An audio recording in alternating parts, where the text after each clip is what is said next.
ದಿನ ನಾವು ಬೆಂಗಳೂರು ಉತ್ತರ ತಾಲೂಕು ದಾಸನಪುರ ಹೋಬಳಿ ದಾಸನಪುರ ಗ್ರಾಮ ಪಂಚಾಯತಿ ಮುಂಭಾಗದಲ್ಲಿ ಒಂದು ವಿಡಿಯೋ ಸ್ಟೇಟ್ಮೆಂಟ್ ಕೊಡ್ತಾ ಇರೋ ಕಾರಣ ಇಷ್ಟೇ ನೋಡಿ. ಒಂದು ಭಾಗ್ಯಮ್ಮ ಅನ್ನೋ ಒಂದು ಮಹಿಳೆ ದಾಸನಪುರ ಹೋಬಳಿ ಶಿವಪುರ ಗ್ರಾಮ ಸರ್ವೆ ನಂಬರ್ 7ರಲ್ಲಿ ಆಶ್ರಯ ಯೋಜನೆ ಅಡಿಯಲ್ಲಿ ಕೊಟ್ಟಿರುವಂಥ ಒಂದು ಸೈಟಿನ ಜಾಗ, ಸೈಟ್ ನಂಬರ್ 23ರಲ್ಲಿ ಒಂದು ಮನೆ ನಿರ್ಮಾಣ ಮಾಡ್ತಾ ಇರ್ತಾರೆ. ಆ ಮನೆ ನಿರ್ಮಾಣ ಮಾಡೋ ಹಂತದಲ್ಲಿದ್ದಂಥ ಮನೆಗೆ ಅಕ್ರಮವಾಗಿ ಅನಧಿಕೃತ ವ್ಯಕ್ತಿಗಳು ಮನೆ ನಿರ್ಮಾಣ ಮಾಡೋ ಮೆಟೀರಿಯಲ್ಲು ಹಾಕ್ಕೊಡೋದಕ್ಕೆ ಜಾಗ ಕೊಡದೆ ಅಕ್ರಮವಾಗಿ ಕೂಚ ನೆಡ್ತಾರೆ.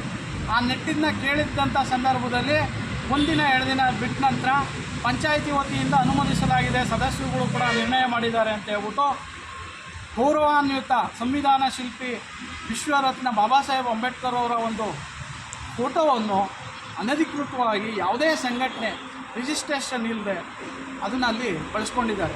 ಮೊದಲನೇದಾಗಿ ನಮ್ಮ ರಿಕ್ವೆಸ್ಟ್ ಇಷ್ಟೇ ಕೇಳ್ತಾ ಇದ್ದೀವಿ, ಯಾವುದೇ ಒಂದು ವ್ಯಕ್ತಿ ಬಾಬಾ ಸಾಹೇಬ್ ಅಂಬೇಡ್ಕರ್ ಅವರ ಭಾವಚಿತ್ರವನ್ನು ಅಳವಡಿಸ್ಕೊಬೇಕು ಅನ್ನೋದಾದರೆ ಅದು ಸಾರ್ವಜನಿಕ ಸ್ಥಳಗಳಲ್ಲಿ ಅಳವಡಿಸ್ಬೇಕಾದ್ರೆ ಸರ್ಕಾರಿ ಆಫೀಸ್ಗಳಿಂದ ಅನುಮೋದನೆ ಆಗಬೇಕು. ನಾವು ಗ್ರಾಮ ಪಂಚಾಯತಿ ವತಿಯಲ್ಲಿ ಕೇಳಿದ್ವಿ, ಇದಕ್ಕೇನಾದರೂ ನಿಮ್ಮಲ್ಲಿ ಅನುಮೋದಿಸಿದ್ದೀರಾ ಅಂತ.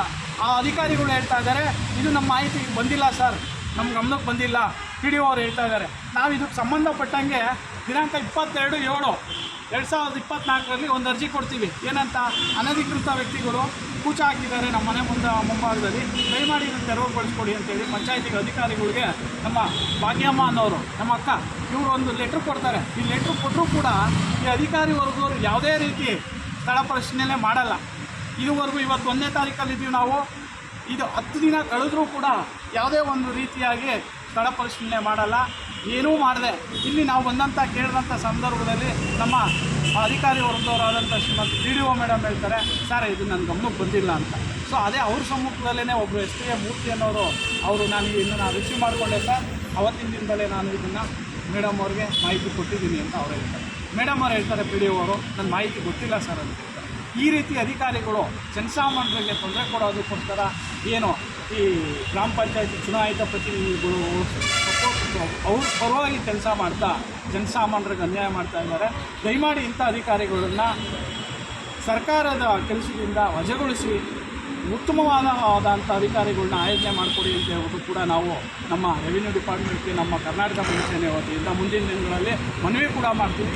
ಅದ್ರ ಜೊತೆಗೆ ಈ ಏನಿದನ್ನು ಬಗೆಹರಿಸಿಕೊಡದಿದ್ದಂಥ ಪಕ್ಷದಲ್ಲಿ ಸರ್ವೆ ನಂಬರ್ 7ರಲ್ಲಿ ನಡೀತಾ ಇರೋಂಥ ಅಕ್ರಮಗಳನ್ನ ಬಗೆಹರಿಸಿಕೊಡದಿದ್ದ ಪಕ್ಷದಲ್ಲಿ ಮುಂದಿನ ದಿನಗಳಲ್ಲಿ ಇದೇ ಗ್ರಾಮ ಪಂಚಾಯತಿ ಮುಂಭಾಗದಲ್ಲಿ ಭಾರತ ರತ್ನ ಸಂವಿಧಾನ ಶಿಲ್ಪಿ ಅಂಬೇಡ್ಕರ್ ಸಾಹೇಬ್ ಕೊಟ್ಟಂಥ ಕಾನೂನಿನಡಿಯಲ್ಲಿ ಇದೇ ನಾವು ಗ್ರಾಮ ಪಂಚಾಯತಿ ಮುಂಭಾಗದಲ್ಲಿ ಧರಣಿ ಕಾರ್ಯಕ್ರಮವನ್ನು ಕೂಡ ಮಾಡ್ತೀವಿ. ಜೊತೆಗೆ ಸಾರ್ವಜನಿಕರಿಗೆ ಅನುಕೂಲಕರವಾಗಿ ಕೆಲಸ ಮಾಡಲಿ ಅಂತ ಹೇಳ್ಬಿಟ್ಟು ಅಧಿಕಾರಿ ವರ್ಗದಲ್ಲೂ ಕೂಡ ನಾವು ಜಾಗೃತಿಯನ್ನು ಮೂಡಿಸೋವಂಥ ಒಂದು ಕೆಲಸ ಮಾಡ್ತೀವಿ ಅಂತ ಹೇಳಿ ಈ ಅಧಿಕಾರಿಗಳನ್ನ ದಯಮಾಡಿ ಸಸ್ಪೆಂಡ್ ಮಾಡಬೇಕು. ಕಂದಾಯ ಇಲಾಖೆಯವರು ಈ ಪಿ ಡಿ ಒಗಳಾಗ್ಬೋದು ಅಥವಾ ಎಸ್ ಟಿ ಏನೋ ಎಫ್ ಟಿ ಯಾರು ಇರ್ತಾರೆ, ಯಾರು ಉತ್ತಮವಾದ ರೀತಿಯಲ್ಲಿ ಕೆಲಸ ಮಾಡ್ತಾರೆ ಅವ್ರನ್ನ ಮಾಡ್ಕೊಂಡು ಈ ಕೆಲಸ ಮಾಡದೇ ಇಲ್ದಿರೋಂಥ ವ್ಯಕ್ತಿಗಳಿದ್ದಂಥ ಸಂದರ್ಭದಲ್ಲಿ ದಯಮಾಡಿ ವಜಾಗೊಳಿಸಿ, ಜನಸಾಮಾನ್ಯರಿಗೆ ನ್ಯಾಯ ಕೊಡಿಸಿ. ಹೇಳ್ಬಿಟ್ಟು ಪ್ರೊಸೀಡಿಂಗ್ ಮಾಡಿದ್ದೀರಾ ಮೇಡಮ್ ಅಂತ ಕೇಳಿದಾಗ ಅವ್ರು ಹೇಳ್ತಾರೆ, ಹೌದು ಸರ್ ನಾವು ಆನ್ಲೈನ್ ಮೀಟಿಂಗಲ್ಲಿ ಅದನ್ನು ಮಾಡಿದ್ದೀವಿ, ಆನ್ಲೈನ್ ಮೀಟಿಂಗಲ್ಲಿ ಮುಗಿಸಿದ್ದೀವಿ ಅಂತ ಹೇಳ್ತಾರೆ. ನಾನು ಅದನ್ನು ಕೂಡ ಕೇಳಿದೆ, ಮೇಡಮ್ ನೀವು ಯಾವುದೇ ರೀತಿ ದಾಖಲಾತಿ ಪುಸ್ತಕ ಹಾಜರಾತಿ ಇಲ್ಲದೆ ಆನ್ಲೈನ್ ಮೀಟಿಂಗಲ್ಲಿ ಪ್ರೊಸೀಡಿಂಗ್ ಮಾಡಿದ್ದೀನಿ ಅಂತ ಹೇಳ್ತಿದ್ದೀರಿ, ಅಟ್ಲೀಸ್ಟ್ ನೀವು ಅದಾದ ನಂತರ ಏನು ಆನ್ಲೈನ್ ಮೀಟಿಂಗ್ ಆದ ನಂತರ ಅಟ್ಲೀಸ್ಟು ಎಲ್ಲ ಗ್ರಾಮ ಪಂಚಾಯತಿ ಸದಸ್ಯರುಗಳಿಗೂ ಕೂಡ ನೀವೊಂದು ಸಹಿ ತೊಗೊಬೇಕಾಗ್ತದೆ, ಅಧ್ಯಕ್ಷರು ಸಹಿ ತೊಗೊಬೇಕಾಗ್ತದೆ. ಇದೇನಾದರೂ ಆಗಿದ್ರೆ ನಮಗೆ ಮಾಹಿತಿ ಕೊಡಿ ಅಂತ ಕೇಳ್ತೀವಿ, ಆದರೂ ಕೂಡ ಅವ್ರು ಕೊಡಲ್ಲ. ಅರ್ಜಿನೇ ಗೊತ್ತಿಲ್ಲ ಅಂತ ಗೊತ್ತಿಲ್ಲ ಅಂತ ಹೇಳ್ತಾರೆ, ಆಗಿದೆ ಅಂತ ಮಾತ್ರ ಬಾಯಲ್ಲಿ ಹೇಳ್ತಾ ಇದ್ದಾರೆ ರೆಸಲ್ಯೂಷನ್ ಆಗಿದೆ ಅಂತ. ನಮಗೆ ದಾಖಲಾತಿ ಕೊಡಿ ಮೇಡಮ್ ಅವರೇ ದಯವಿಟ್ಟು ಅಂತ ಹೇಳಿದ್ರೆ ಕೊಡ್ತಾ ಇಲ್ಲ. ಇದು ನಮ್ಮ ಅಧಿಕಾರಿ ವರ್ಗದವರು ಜನಸಾಮಾನ್ಯರು ಮಾಡ್ತಾ ಇರೋವಂಥ ಮೋಸ. ಕಾನೂನು ಮಾಡೋಕ್ಕೆ ಬಂದಿದ್ದಾರೆ, ಆದರೆ ಯಾವುದೂ ಕೂಡ ಇವರು ಕಾನೂನಿನ ಪ್ರಕಾರ ಮಾಡ್ತಾ ಇಲ್ಲ. ದಯಮಾಡಿ ಮುಂದಿನ ದಿನಗಳಲ್ಲಿ ಇಂಥ ಅಧಿಕಾರಿಗಳನ್ನ ಇಟ್ಕೊಳ್ಳೋದು ಬೇಡ. ನಮ್ಮ ಕಂದಾಯ ಇಲಾಖೆಯವರು ಇಂಥ ಕಡೆ ಗಮನ ಹರಿಸ್ಬೇಕು, ಇಂಥ ಅಧಿಕಾರಿಗಳನ್ನ ವಜಾಗೊಳಿಸ್ಬೇಕು. ಈ ಮೆಂಬರ್ಶಿಪ್ಗಳು 5 ವರ್ಷ ಇರ್ತಾರೆ, ಹೋಗ್ತಾರೆ. ಇವ್ರ ಅವಧಿಗಳು 55 ವರ್ಷ ಇರ್ತಾರೆ. ಜನಸಾಮಾನ್ಯರು ಕೆಲಸ ಮಾಡ್ಕೊಂಡು ಕೊಡಿ ಅಂತ ಕೇಳ್ತಾ ಇದ್ದೀವಿ, ಮಾಡ್ತಾ ಇಲ್ಲ. ದಯಮಾಡಿ ನಮ್ಮ ಮಾಧ್ಯಮ ಮಿತ್ರರು ಕೂಡ ಇಂಥ ಪಂಚಾಯತಿಲಿರೋ ಅಂಥ ಅಧಿಕಾರಿಗಳ ಬಗ್ಗೆ ಗಮನ ಹರಿಸಿ ಎಲ್ಲರಿಗೂ ಕೂಡ ವಿಚಾರ ಕಾನೂನಾತ್ಮಕವಾಗಿರೋ ಅಂಥ ವಿಚಾರಗಳನ್ನ ತಿಳಿಸೋ ಪ್ರಯತ್ನ ಮಾಡಿ ಅಂತೇಳಿ ನಿಮ್ಮಲ್ಲೂ ಕೂಡ ಕೇಳ್ಕೊಳ್ತೀನಿ.